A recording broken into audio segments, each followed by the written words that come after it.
Hi friends, ಇವತ್ತು ನಾವು ಬೆಂಡೆಕಾಯಿ ಪಲ್ಯ ಹೇಗೆ ಮಾಡೋದಂತ ನೋಡೋಣ. ಮೊದಲಿಗೆ 2 ಸ್ಪೂನ್ ಎಣ್ಣೆ, ಇಲ್ಲಿ ನಾನು ಕೊಬ್ಬರಿ ಎಣ್ಣೆನ ತಗೊಂಡಿದ್ದೀನಿ.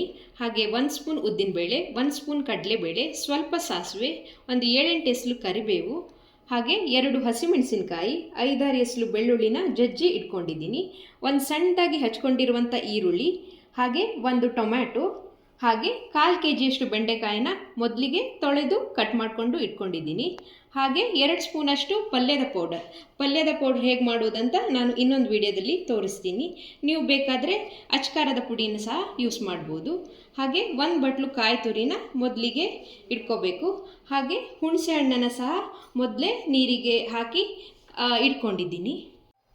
ಮೊದಲಿಗೆ ಒಂದು ಬಾಣಲೆಯಲ್ಲಿ ಎಣ್ಣೆನ ಹಾಕ್ಕೊಂಡಿದ್ದೀನಿ.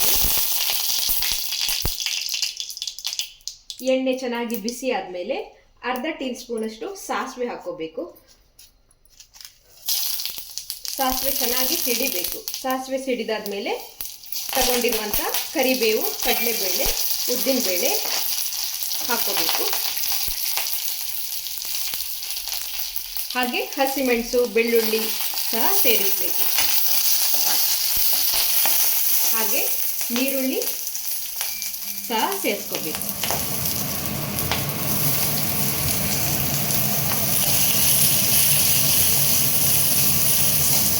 ನೀರುಳ್ಳಿ ಸ್ವಲ್ಪ ಬಾಡಿದ ಮೇಲೆ ತಗೊಂಡಿರುವಂಥ ಟೊಮೆಟೊನ ಸಹ ಸೇರಿಸ್ಕೋಬೇಕು.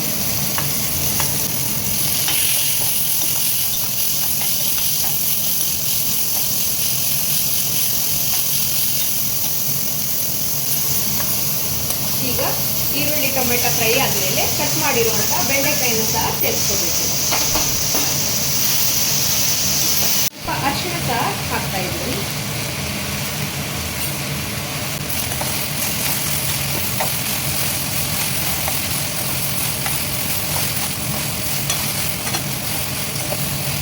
ಇವಾಗ ನೋಡಿ ಬೆಂಡೆಕಾಯಿ ಚೆನ್ನಾಗಿ ಫ್ರೈ ಆಗಿದೆ. ಹಾಗೆ ತಗೊಂಡಿರುವಂಥ ಹುಣಸೆ ಹಣ್ಣಿನ ರಸನ ಸಹ ಸೇರಿಸ್ಕೊತಿದ್ದೀನಿ.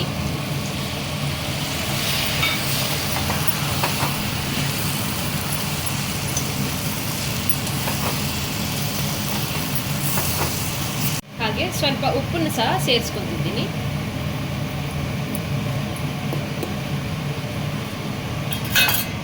ಹಾಗೆ ಇದನ್ನು ಸ್ವಲ್ಪ ಹೊತ್ತು ಮುಚ್ಚಿಟ್ಬಿಟ್ಟು ಬೇಯಲಿಕ್ಕೆ ಬಿಡಬೇಕು. ಮಧ್ಯದಲ್ಲಿ ಒಂದ್ಸಲ ಬೆಂಡೆಕಾಯಿ ತಳ ಹಿಡಿದಾಗೆ ಮಿಕ್ಸ್ ಮಾಡ್ಕೋಬೇಕು. ಈಗ 5 ನಿಮಿಷ ಆಗಿದೆ.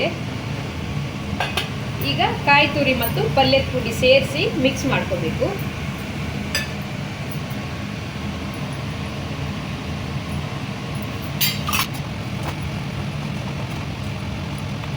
ಮಿಕ್ಸ್ ಮಾಡಿಕೊಂಡು 2 ನಿಮಿಷ ಮುಚ್ಚಿ ಇಡಬೇಕು.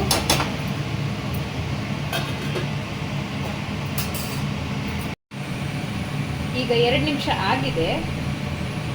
ನೋಡಿ, ಬೆಂಡೆಕಾಯಿ ಪಲ್ಯ ತುಂಬ ಚೆನ್ನಾಗಿ ಬಂದಿದೆ. ಇದನ್ನು ನೀವು ಚಪಾತಿ ಅಥವಾ ಅನ್ನದ ಜೊತೆ ಸಹ ತಿನ್ಬೋದು. ನೀವು ಸಹ ಇದನ್ನು ಮನೆಯಲ್ಲಿ ಟ್ರೈ ಮಾಡಿ ಕಮೆಂಟ್ನಲ್ಲಿ ಹೇಗಾಯಿತು ಅಂತ ಹೇಳಿ. ಇಷ್ಟ ಆದರೆ ಲೈಕ್ ಮಾಡಿ. ಇದೇ ಥರ ಸಿಂಪಲ್ ಆ್ಯಂಡ್ ಟೇಸ್ಟಿ ರೆಸಿಪಿಗೆ ನಮ್ಮ ಚಾನಲ್ಗೆ ಸಬ್ಸ್ಕ್ರೈಬ್ ಮಾಡಿ. Thank you.